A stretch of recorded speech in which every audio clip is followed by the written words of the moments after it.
Bismillahirrahmanirrahim. Assalamualaikum warahmatullahi wabarakatuh. Waalaikumsalam warahmatullahi wabarakatuh. Syukur alhamdulillah kehadirat Allah Subhanahu wa taala yang mana pada siang hari ini kita bisa berkumpul dalam keadaan sehat walafiat.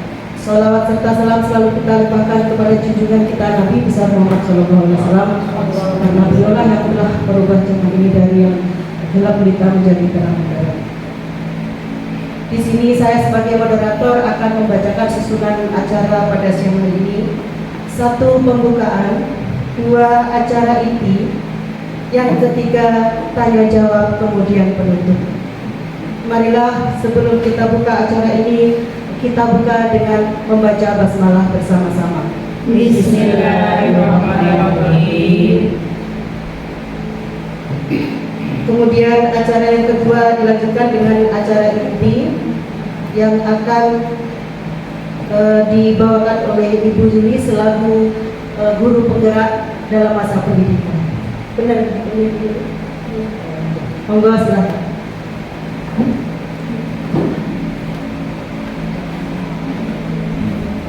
Baik, terima kasih atas waktu yang diberikan kepada saya di moderator pada kesempatan ini. Sebelumnya, Assalamualaikum warahmatullahi wabarakatuh. Waalaikumsalam warahmatullahi wabarakatuh.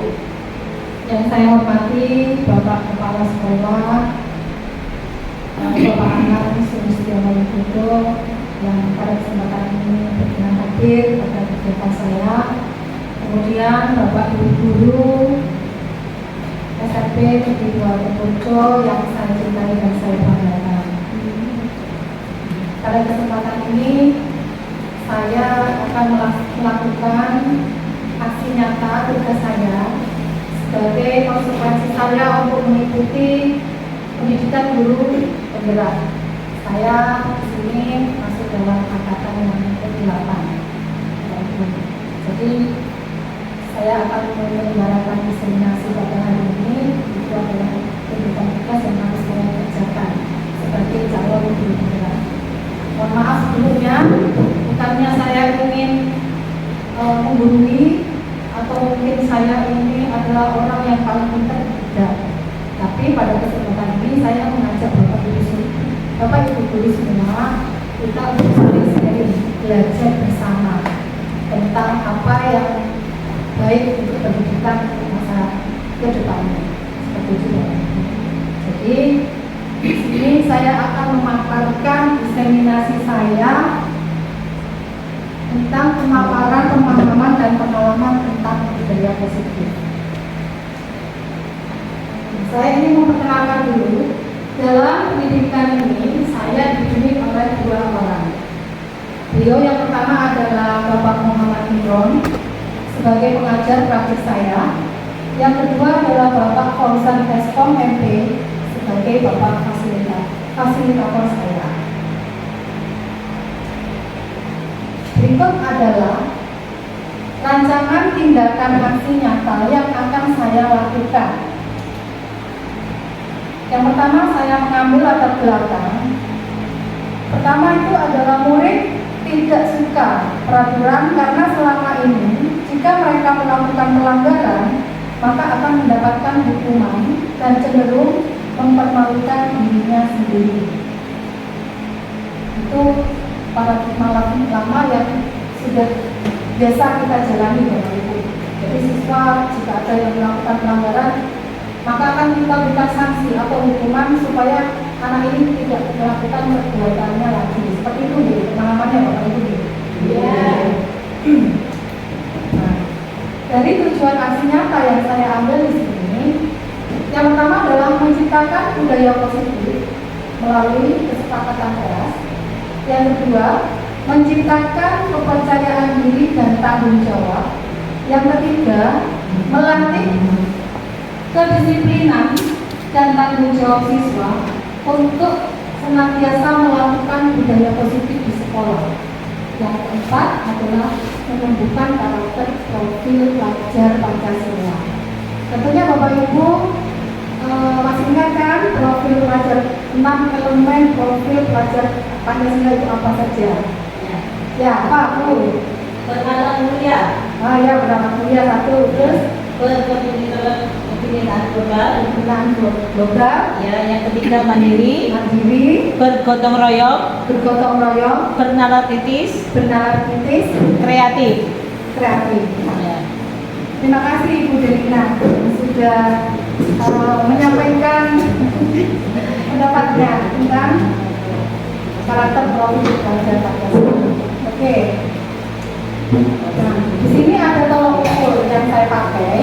Yang pertama adalah terbentuknya keyakinan kelas melalui kesepakatan kelas antara guru dan siswa. Siswa mampu menerapkan dan menjalankan kesepakatan kelas yang telah dibuat. Dan yang terakhir adalah siswa mampu menerapkan elemen karakter profil pelajar Pancasila. Berikutnya, ini masih tindakan yang saya ambil di sini. Berikut langkah-langkah yang tindakan yang akan saya lakukan. Yang pertama adalah saya akan menghadap kepala sekolah untuk menjelaskan pentingnya penanaman budaya positif dan keyakinan kelas di sekolah, serta meminta izin untuk mendiseminasikan bersama rekan guru. Yang kedua, mengumpulkan rekan guru untuk melakukan diseminasi pemahaman materi budaya positif tentang keyakinan kelas dan segitiga restitusi. Yang ketiga, berkolaborasi dan berkoordinasi dan berkolaborasi dengan wali kelas untuk membuat keyakinan kelas di kelas masing-masing.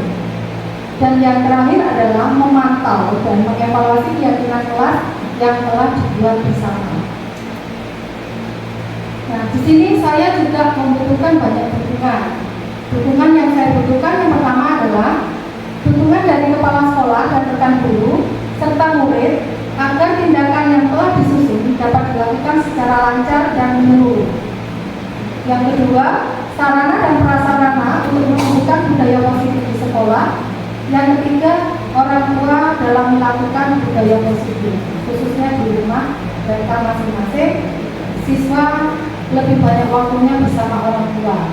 Makanya kami juga membutuhkan dukungan orang tua.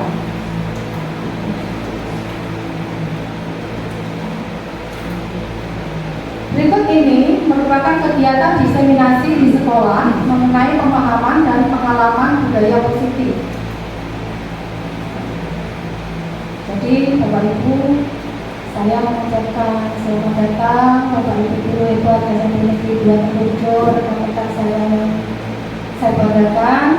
Di sini diseminasi ini tujuannya kita belajar bersama, berkolaborasi, saling mendukung demi terwujudnya disiplin positif di sekolah kita, khususnya di SMP Negeri 2 Temurjo. Konsep utama modul 1.4 yang saya pelajari adalah budaya positif. Jadi pada modul 1.1 saya itu mempelajari sub elemen 1.1, 1.2 sampai dengan 1.4. Tugas aksi nyata yang saya harus kerjakan hari ini adalah modul 1.4, di mana konsep yang saya pelajari ini ada 7. Yang pertama adalah perubahan paradigma belajar. Yang kedua, disiplin positif. Yang ketiga, kebutuhan dasar manusia. Yang keempat, motivasi perilaku manusia. Yang kelima, posisi kontrol restitusi. Yang keenam, keyakinan kelas. Dan yang ketujuh, segitiga restitusi. Dari konsep utama ini, mari kita paparkan, kita bahas satu persatu. Yang pertama adalah pembelajaran dengan paradigma baru. Sebelumnya saya belum tahu tentang paradigma baru ini Bapak Ibu. Setelah saya mempelajari di dalam program pendidikan calon guru penggerak ini, maka saya mempunyai ilmu dari itu. Jadi pada pembelajaran paradigma baru ini dirancang berdasarkan prinsip pembelajaran yang terdiferensiasi, sehingga setiap siswa belajar sesuai dengan kebutuhan dan tahap perkembangannya untuk mewujudkan profil pelajar Pancasila. Yang kedua, disiplin positif. Dalam budaya kita, kalau Bapak Ibu sudah mendengar kata positif, apa yang ada di benak kita? Kira-kira Hal-hal yang baik.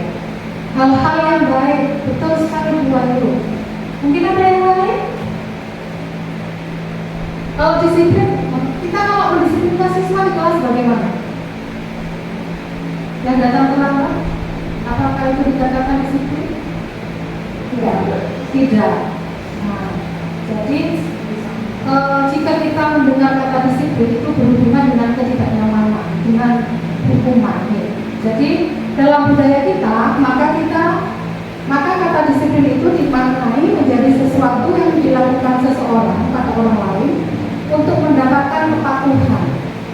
Kita cenderung menghubungkan kata disiplin dengan ketidaknyamanan atau dengan hukuman. Sebagai pendidik, tujuan kita adalah menciptakan anak-anak yang memiliki disiplin diri sehingga mereka bisa berperilaku dengan mengacu pada nilai-nilai kebajikan universal dan memiliki motivasi intrinsik bukan ekstrinsik. Disiplin positif merupakan salah satu penerapan disiplin yang bertujuan untuk menumbuhkan kesadaran serta membudayakan anak untuk melakukan sesuatu tanpa sogokan, ancaman maupun hukuman.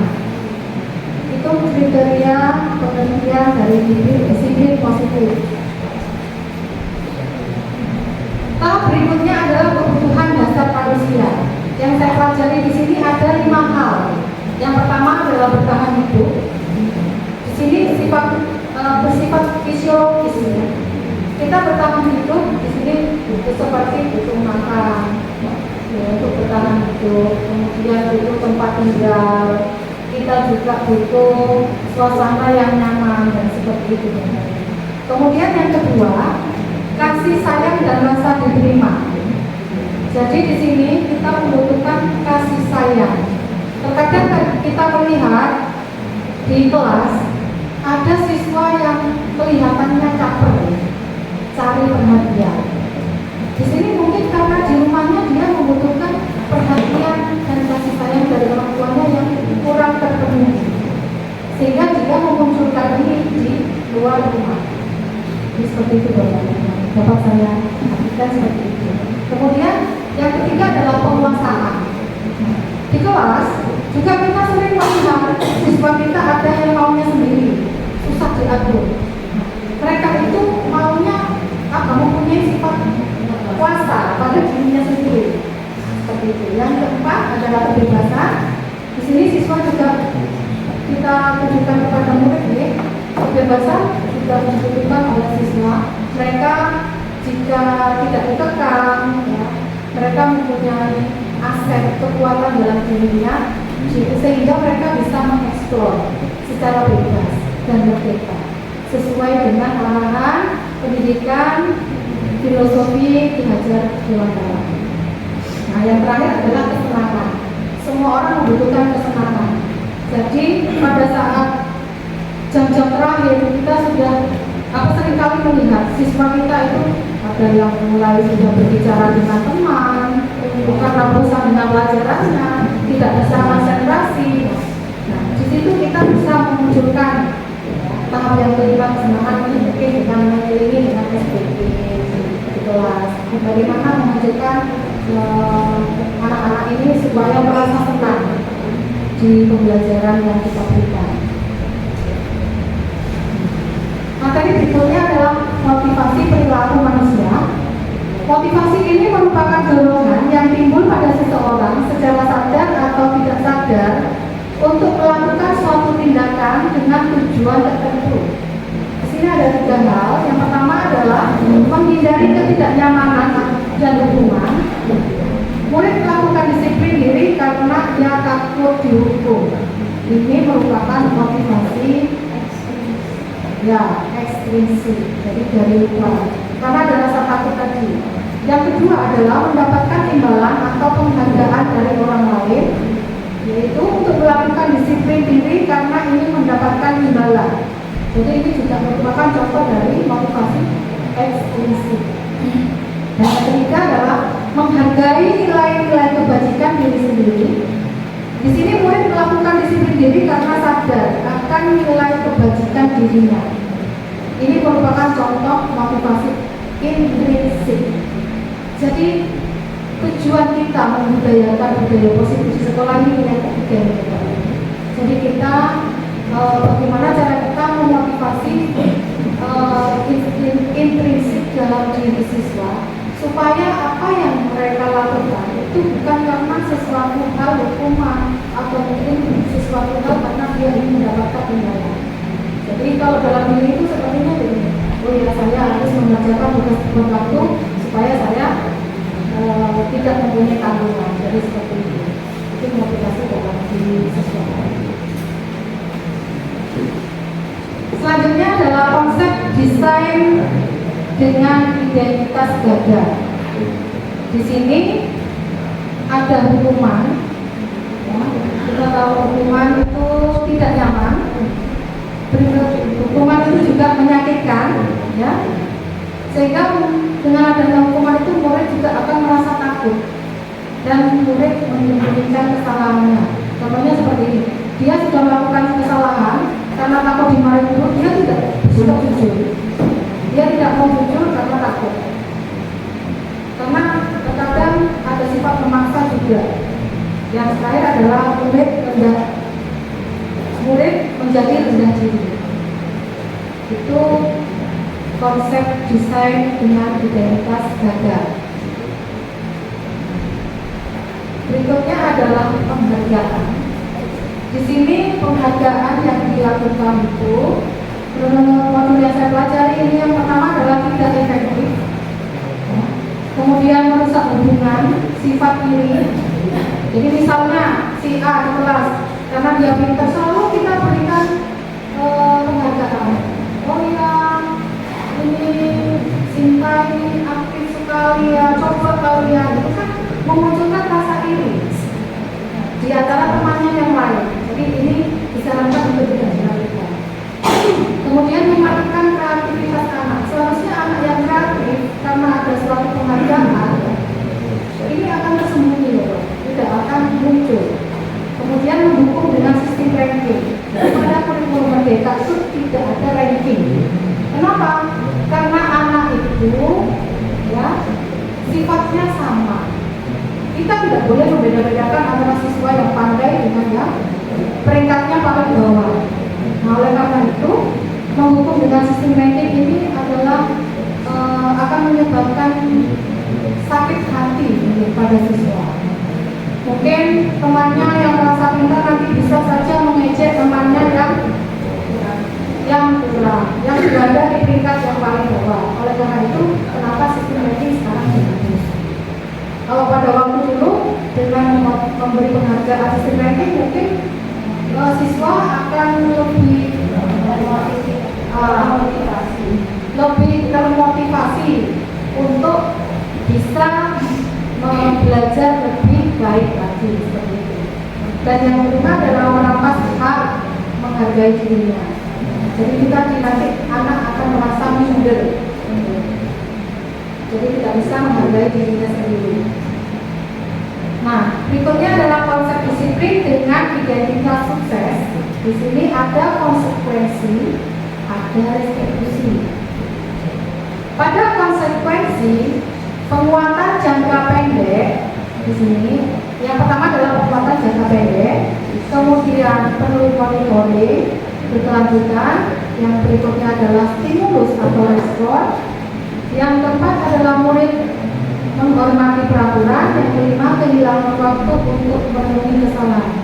Jadi Bapak Ibu paham ya tentang konsekuensi.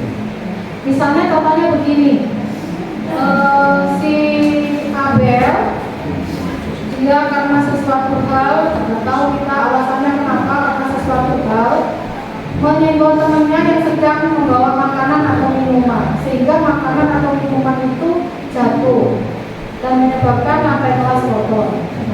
Konsekuensi yang harus dikerjakan Abel adalah kita akan mengatakan ya sebagai guru, ayo Abel, kamu sudah menumpahkan minumannya si Desi misalnya seperti itu. konsekuensinya kamu harus membersihkan, itu konsekuensi. Tapi untuk restitusi, ini paradigma baru yang saya pelajari, yang baru saya tahu, ilmu baru yang saya tahu. Jadi di dalam restitusi itu kita memberikan pengarahan kepada siswa. Di sini tujuannya untuk supaya murid itu bertanggung jawab. Yang kedua adalah fokus pada pemecahan masalah jangka panjang. Kemudian murid menghormati dirinya dan orang lain. Yang berikutnya adalah teori kontrol. Dirinya memegang kontrol masing-masing individu. Yang berikutnya adalah murid bersemangat memperbaiki kesalahan. Konsep disiplin pendekatan konstitusi. Di sini akan saya jelaskan pengertian restitusi itu adalah proses menciptakan kondisi bagi murid untuk memperbaiki kesalahan mereka sehingga mereka bisa kembali pada kelompok mereka dengan karakter yang lebih kuat. Ini menurut Gosen 2004. Ciri-ciri dari restitusi itu sendiri adalah bukan menebus kesalahan, namun belajar dari kesalahan. Yang kedua, memperbaiki hubungan. Yang ketiga, tawaran bukan paksaan. Yang keempat, menuntun untuk melihat ke dalam diri. Yang kelima, mencari kebutuhan dasar yang mendasari tindakan. Yang keenam, fokus pada karakter bukan tindakan. Yang ketujuh, menguatkan dan fokus pada solusi. Nah, di sini kita di sini akan saya tampilkan perbedaan dari ketiganya antara hukuman, konsekuensi, dan restitusi.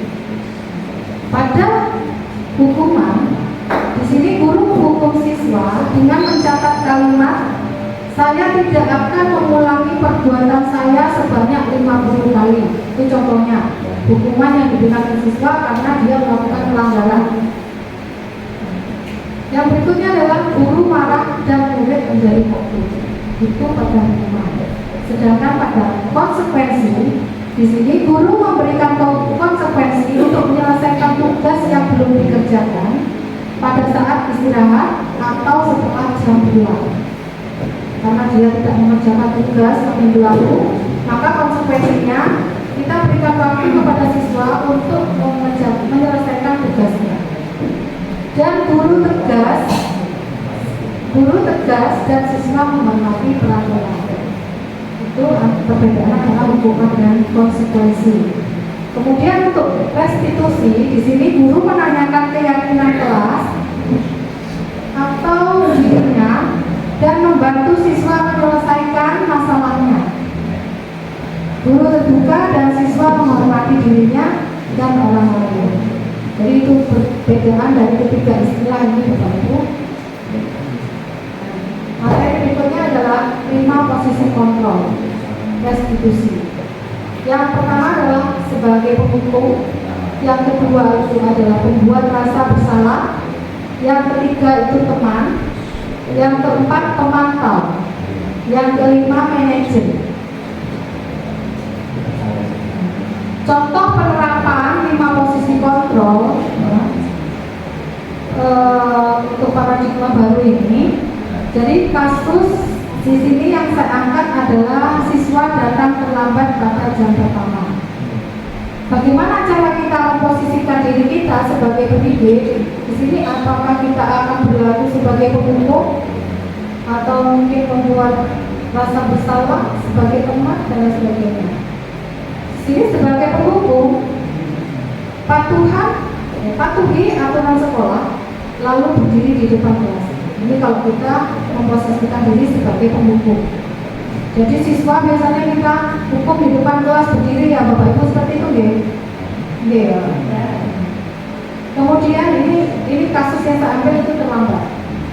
Kemudian jika kita memposisikan diri sebagai pembuat rasa bersalah, sini contohnya, berapa kali Bu Guru harus memberitahu kamu, Bu Guru kecewa sama kamu. Kenapa kamu mengulangi lagi? Ini sebagai posisi membuat rasa bersalah. Kemudian yang ketiga adalah posisi sebagai teman, contohnya seperti ini. Ayolah yang tertib, buat Bu Guru senang kali ini. Ya. Buatlah Bu Guru senang. Kali ini tidak apa-apa kamu salah, tapi jangan diulangi lagi seperti itu. Kemudian posisi sebagai pemantau. Kamu sudah melanggar apa peraturan dan konsekuensi? Kamu sudah melanggar apa? Seperti itu. Kamu tahu kan peraturan dan konsekuensinya jika kamu melakukan pelanggaran. Kemudian yang kelima adalah posisi manajer. Bagaimana kamu tahu kesalahanmu? Kira-kira bagaimana kamu akan memperbaiki kesalahan ini? Itu jika kita memposisikan sebagai manajer. Kemudian pada keyakinan kelas, mengapa keyakinan kelas? Mengapa tidak peraturan kelas saja? Jadi alasannya begini ya Pak. Ada dari pertanyaan dua tadi, ada pertanyaan pemantik.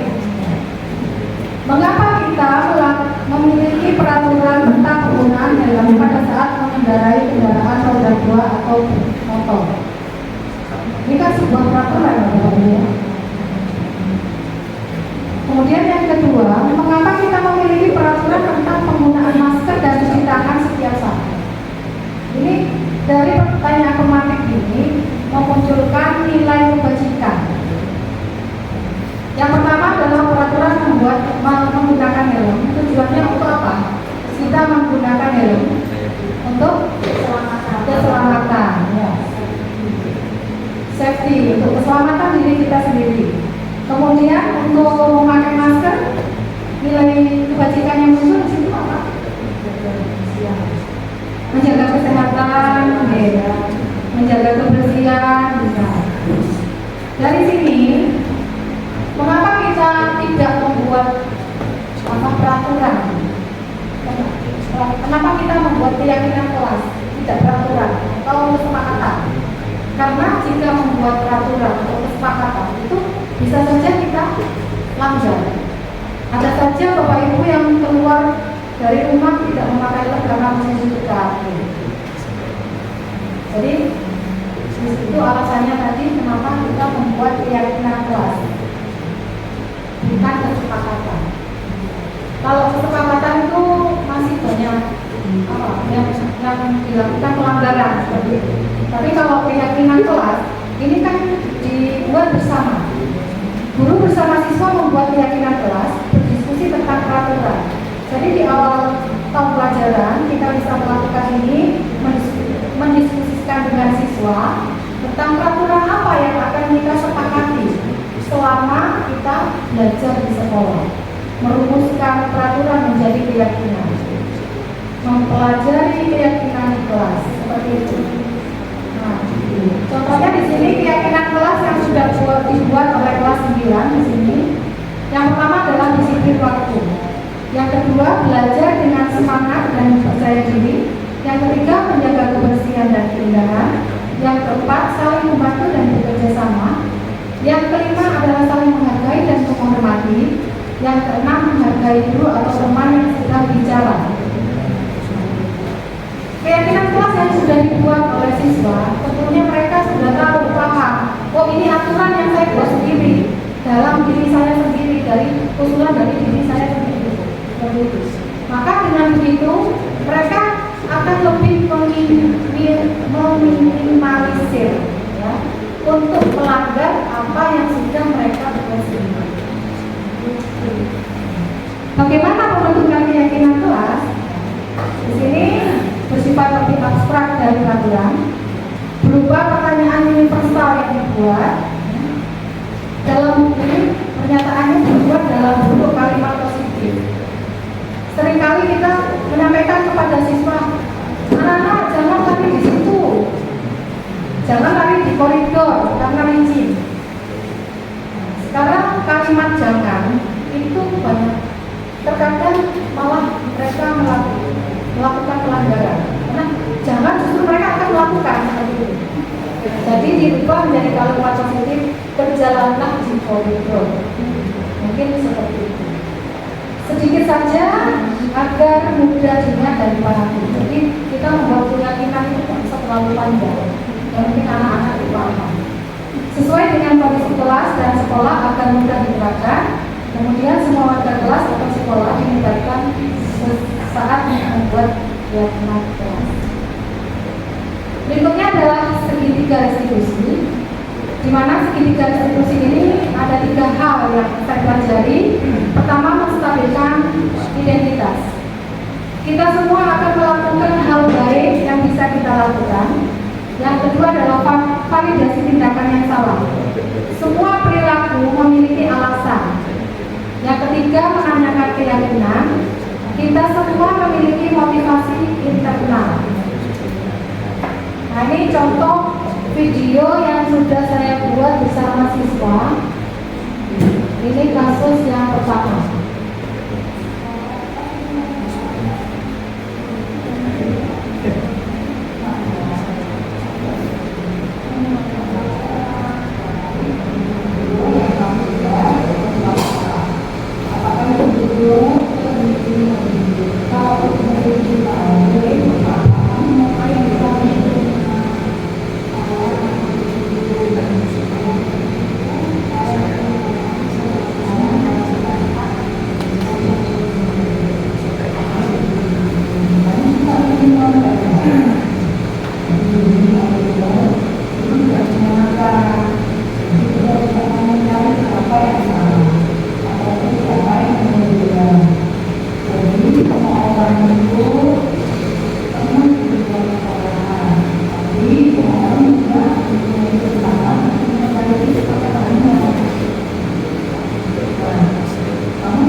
Demikian tadi contoh video yang sudah saya buat bersama siswa.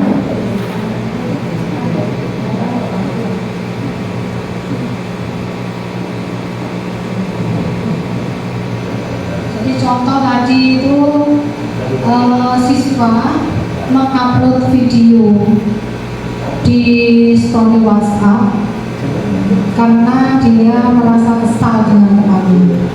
Jadi kita melakukan restitusi dengan 3 tahap.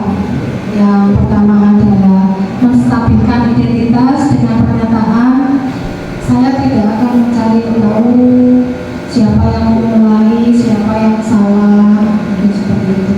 Semua orang bisa berbuat salah, termasuk diri, bisa melakukan kesalahan. Seperti itu.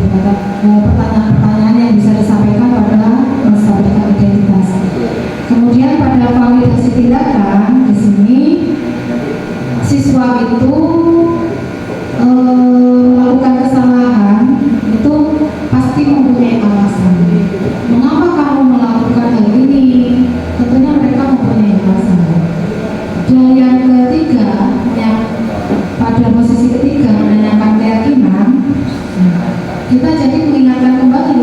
sebagainya sudah kita buat bersama.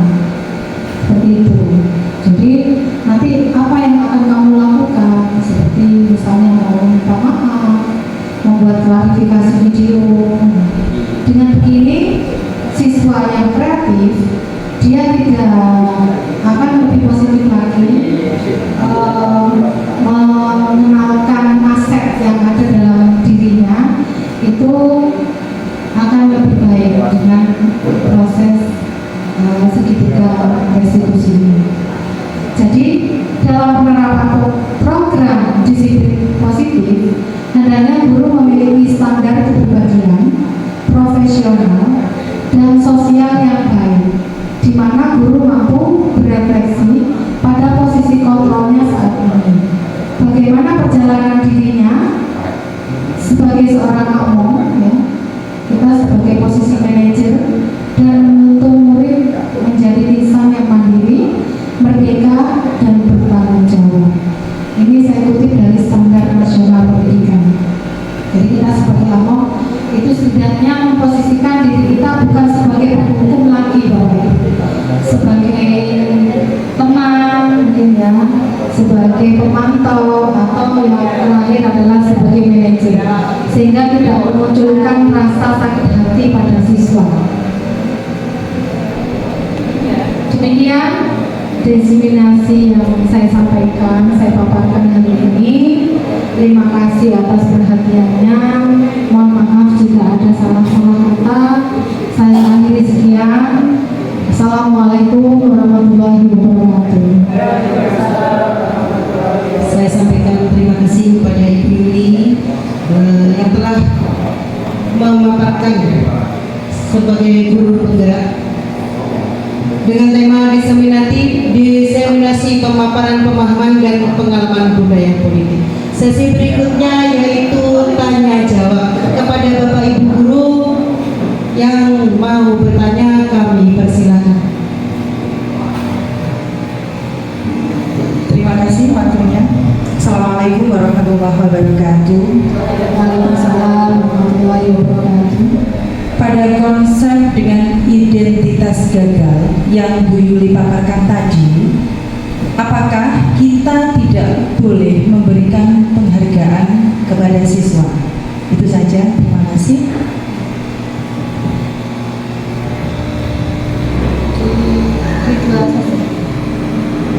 Saya jawab langsung atau Monggo langsung dijawab Bu Yuli. dijawab? Baik. Pada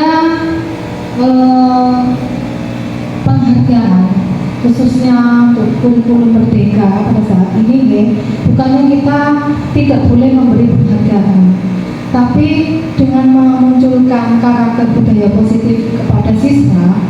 Di sini kita bagaimana guru itu memunculkan motivasi intrinsik dalam diri siswa, sehingga apa yang mereka lakukan benar-benar mereka eksplor ya, aset atau kekuatan yang dimiliki oleh siswa tersebut. Boleh sih kita memberikan penghargaan, tapi tidak dalam bentuk barang. Misalnya ucapan, oh ya terima kasih Ainur, tadi sudah aktif di dalam pembelajaran. Itu mungkin masih bisa kita berikan. Tapi kalau dalam pemberian hadiah, jadi anak itu kalau misalnya akan melakukan sesuatu, dia mengharapkan imbalan. Oh ya, saya harus berbuat baik supaya saya mendapat pujian dari guru saya. Saya harus berbuat baik supaya saya mendapatkan hadiah dari guru saya. Seperti itu. Jadi pemahamannya kita memberikan penghargaan itu tidak dalam bentuk barang secara fisik. Kalau misalnya kita masih memberikan dalam bentuk motivasi, bentuk pujian, ungkapan, mungkin saya kira tidak apa-apa. Seperti itu. Untuk pertanyaan kedua mungkin dari Bapak Ibu. Ada lagi yang bertanya? Ada lagi? Maksudnya siapa saja yang bertanya? Ada Ibu Wahyu, terus kemudian? Ibu Wahyu saja. Monggo Ibu Wahyu. Saya berdiri biar lebih jelas, Ibu. Terima kasih dari pemaparan Ibu Yuli tadi yang sudah sangat gamblang dan membuka wawasan kita untuk berpikir berpikir lebih maju dan mengetahui lebih jelas tentang tugas kita sebagai guru. Jadi ternyata sangat luas sekali. Kemudian hubungannya dengan pemaparan materi tentang motivasi budaya positif. Di sini saya akan menanyakan, apakah hubungan antara menciptakan suasana yang positif dengan proses pembelajaran yang berpihak kepada siswa? Mungkin buat pencerahan kita semua Ibu. Terima kasih. Assalamualaikum warahmatullahi wabarakatuh. Terima kasih Bu Ayu, pertanyaan yang sangat bagus sekali. Di sini kalau bisa saya menjawab hubungan antara menciptakan suasana positif dengan proses pembelajaran yang berpihak pada siswa. Di sini kalau menurut saya, jika di lingkungan kita itu sudah tercipta suasana positif, maka tidak akan ditemukan banyak pelanggaran. Jadi suasana positif itu mewujudkan pembelajaran yang berpihak pada murid utamanya. Jika sudah tercipta suasana yang positif, maka murid dapat berekspresi, menyalurkan bakat dan minatnya, mengembangkan kreativitasnya, serta mengikuti proses pembelajaran dengan baik. Karena anak-anak ini sudah menyadari bagaimana kita itu mempunyai tanggung jawab dalam dirinya, memposisikan dirinya sebagai siswa. Tugas utamanya adalah belajar. Seperti itu. Begitu Bu Ayu. Terima kasih Bu. Mungkin ada lagi Bapak Ibu guru yang mau bertanya. Sudah ya? Sudah jelas? Ya sudah, kalau itu saya ucapkan terima kasih kepada Ibu Yuli atas pemaparannya. Terima kasih juga kepada Bapak Ibu guru semua. Mudah-mudahan apa yang kita dapatkan dari hari ini bermanfaat bagi kita semua, juga bermanfaat bagi seluruh siswa-siswi SMP Negeri 2 Tambora.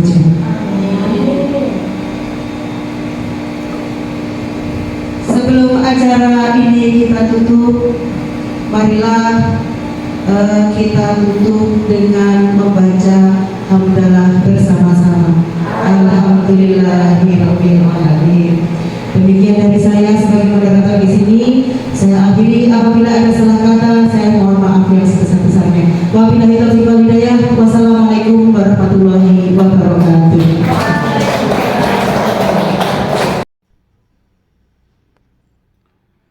Bismillahirrahmanirrahim. Assalamualaikum warahmatullahi wabarakatuh. Alhamdulillah wa syukurillah wa nikmatillah wa la haula wa la quwwata illa billah. Saya Nang Sulistiono Widodo SPD, Kepala SMP Negeri 2 Temburjo, tempat di mana Ibu Yuliani Chandra mengajar.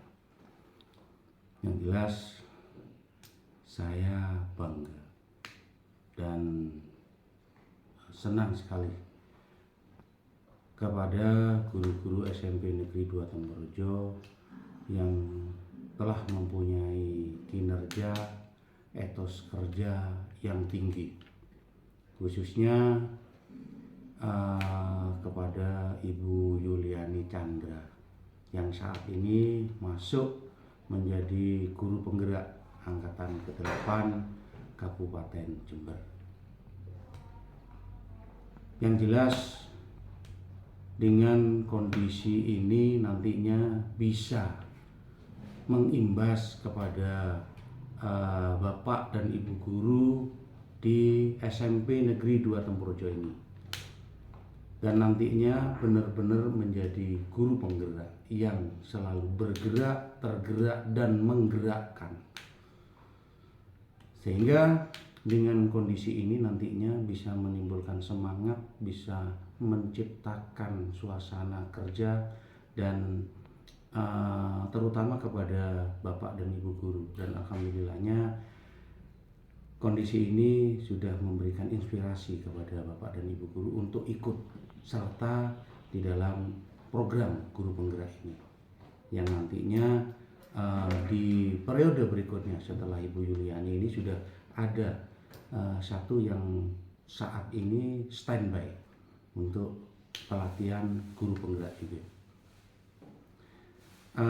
Mengenai diseminasi pengimbasan yang dilaksanakan oleh Bu Yuli sangat bagus, dan mudah-mudahan ini nantinya akan menjadi permanen kepada Bapak dan Ibu guru, bisa dilaksanakan di sekolah sehingga muaranya nanti akan menjadi menambah semangat para siswa untuk berprestasi, untuk menjadi generasi yang benar-benar berkualitas. Demikian, kurang lebihnya kami mohon maaf. Billahi taufiq wal hidayah. Assalamualaikum warahmatullahi wabarakatuh. Assalamualaikum warahmatullahi wabarakatuh. Perkenalkan, saya Ibu Sinta Aprilia, rekan dari Ibu Yuliani Chandra Setiawan di SMP Negeri 2 Tempurejo. Menurut saya, apa yang dipaparkan oleh Ibu Yuliani tentang budaya positif itu sangat bagus diterapkan di sekolah, terutama tentang disiplin positif, karena masih ada di sekolah ini siswa mereka itu disiplin, tapi disiplinnya itu karena faktor ekstrinsik, jadi bukan dari dalam dirinya. Dan kami sebagai guru itu jadi tahu posisi kita itu sebagai penghukum, sebagai pemantau, atau sebagai manajer. Kemudian bagaimana cara kita menanam perilaku disiplin positif yang muncul dari dalam diri siswa dan juga dari kita sendiri. Semoga dengan adanya diseminasi ini bisa kita terapkan bersama, terutama di lingkungan sekolah kita, untuk mendidik siswa yang berkarakter sesuai dengan profil pelajar Pancasila. Wassalamualaikum warahmatullahi wabarakatuh.